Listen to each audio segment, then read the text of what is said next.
Hey guys, what is up? I'm the Monster back with another video, and with day one of the draft finished up and day two soon to begin, I'm gonna go ahead and just recap the draft.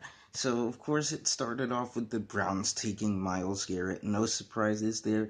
Great defensive end pick. Now, the surprise just right out the gate. Pick number two, traded from the 49ers to the Bears. A lot of people thought that the Bears could have stayed at number three and still have gotten Trubisky. Now, I understand this trade because probably what the Bears were thinking was that someone was going to trade with the 49ers.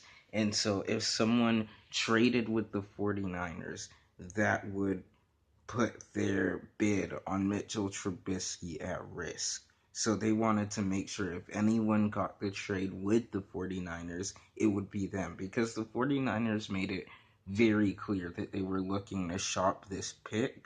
And uh, the Bears were looking for a quarterback. They kept it very hush hush. And they got their guy at a very high price, but hopefully it pays off for them.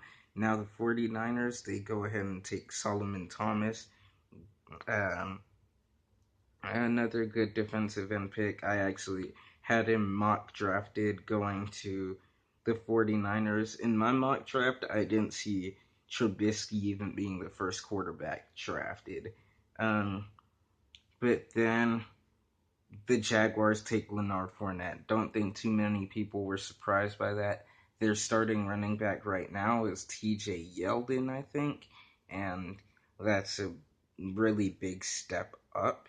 Now, another surprise at pick number five, instead of going the route of cornerback or defensive back, then wide receiver later on, the Titans actually choose to take their wide receiver early on and then try to get their defensive back later. So we'll discuss the defensive back that they got later on in the video. But Corey Davis is the wide receiver they went with. I actually predicted that it'd be John Ross going off the board first, as high as pick number five, because you look at the Titans, they needed a quarterback, or sorry, they needed a receiver, and Sean Ross literally has the speed to burn anyone in the league. And actually, Sean Ross showed the ability to burn the pick that the Titans got later on in this round, so we'll discuss that. But then the Jets did take Jamal Adams out of LSU. I think that's a good pick right there. They really have a lot of holes in their roster that they could fill. You go with the best available player, that works.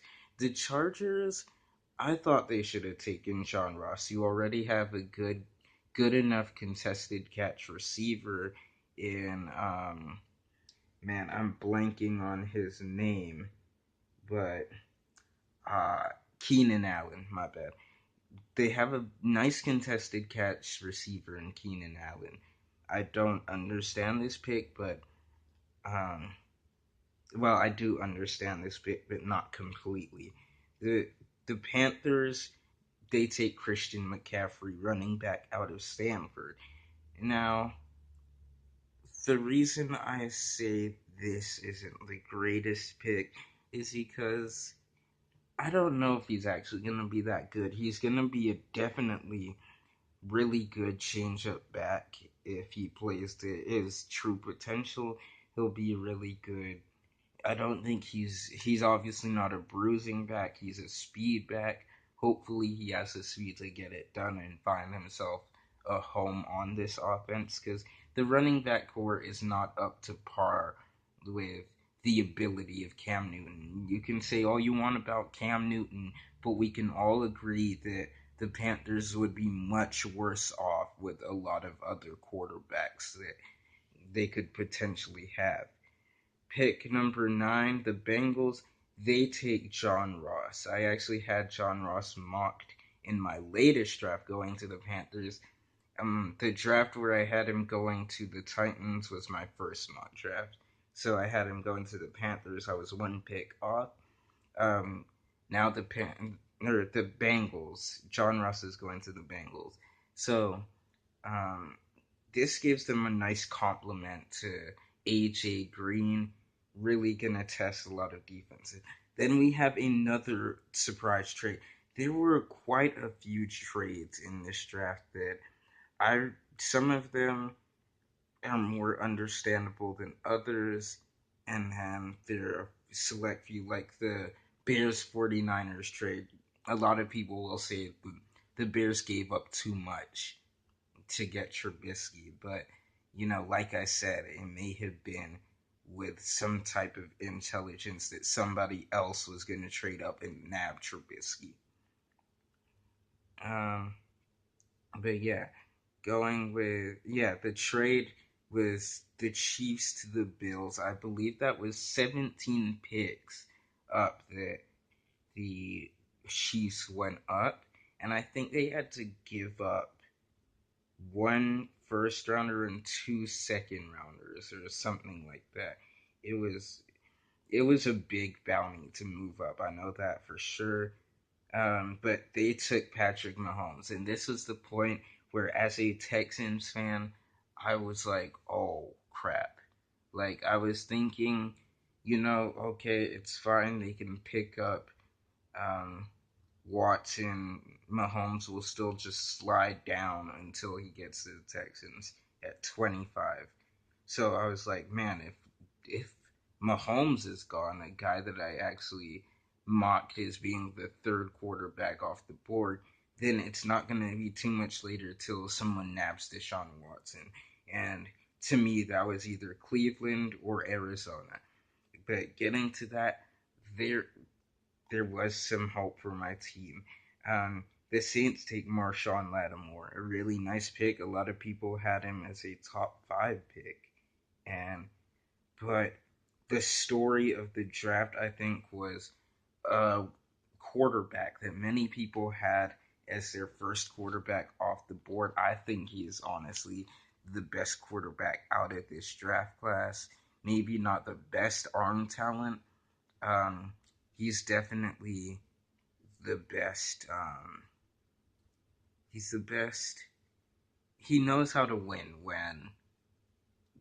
when lights are shining the brightest, when the game's supposed to be the toughest, he'll go out and pick up a win. Now, then we have, and that was a trade from the Texans, from the Cleveland Browns to the Texans. We had to give up a first round. Well, we had to give up the pick that we had before in this round, and then we had to give up a first round pick for next year, which means we will not be drafting next year until the third round, unfortunately. Now the Cardinals, they picked up Hassan Reddick. I'm gonna just blow through a lot of these. For the Eagles, I really like this pick, Derek Barnett.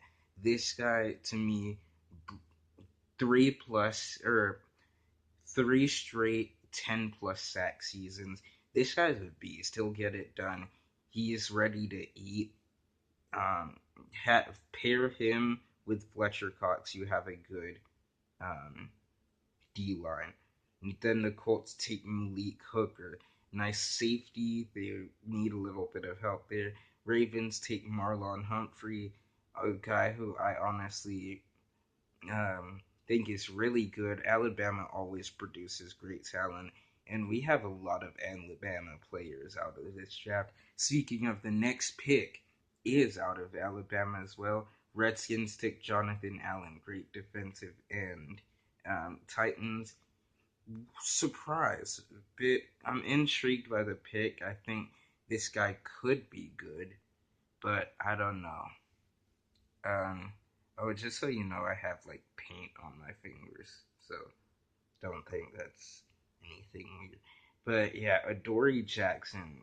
I thought this guy would last till mid second round, so I'm a bit surprised by this pick. Then the Buccaneers take OJ Howard. Uh, really good pick. Had him mocked as top 10, top 15 pick. Um, Broncos take Garrett Bowles. That guy is just hungry. It's all I need to really say about him.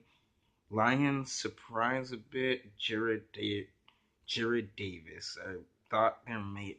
I forget who was on my board for linebackers, but I think it's still a good pick. Then the surprise, or not now. Charles Harris. I didn't know if he was actually better than Taco Charlton, but still pretty good pick for the Dolphins at 22. After that, we have the Giants taking a surprise tight end, Evan Ingram.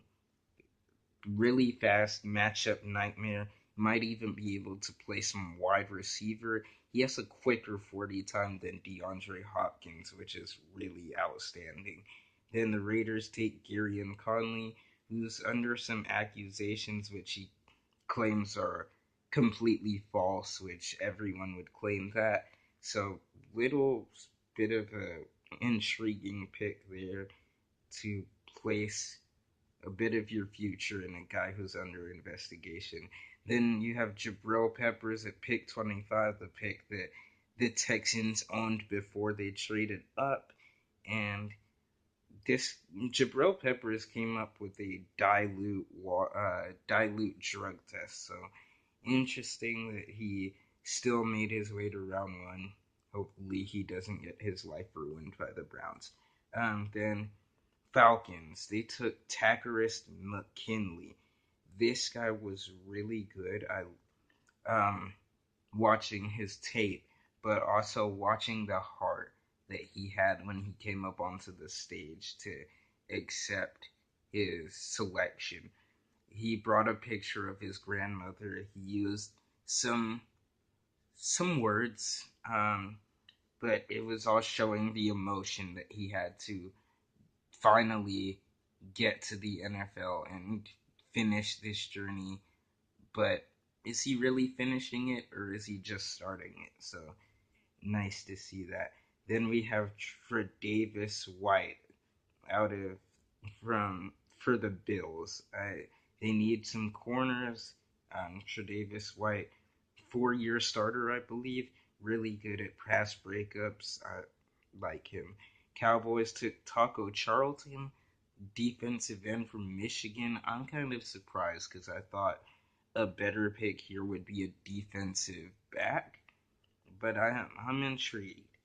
Then the Browns took David Njoku. So 3 tight ends coming off the board in the first round, and David Njoku is actually the youngest player in the draft all around. Um, so hopefully he's able to produce there. The Steelers take T.J. Watt, brother of J.J. Watt. Hopefully he has the same impact or similar impact, and he's on a team that is a dynasty. So at worst, he will be making some sort of impact. The 49ers took Reuben Foster, a guy who many predicted would be top 10. So tremendous draft value right there. Then the Saints, they took Ryan Ramczyk. And I really don't know what I'm not too high on Ryan Ramczyk, but it's still an okay pick. You need an O lineman. I would probably take Cam Robinson more so than he, but hey, you do what you got to do. With that said, stay classy, be sassy, be a tomato on the board. Goodbye, peace out.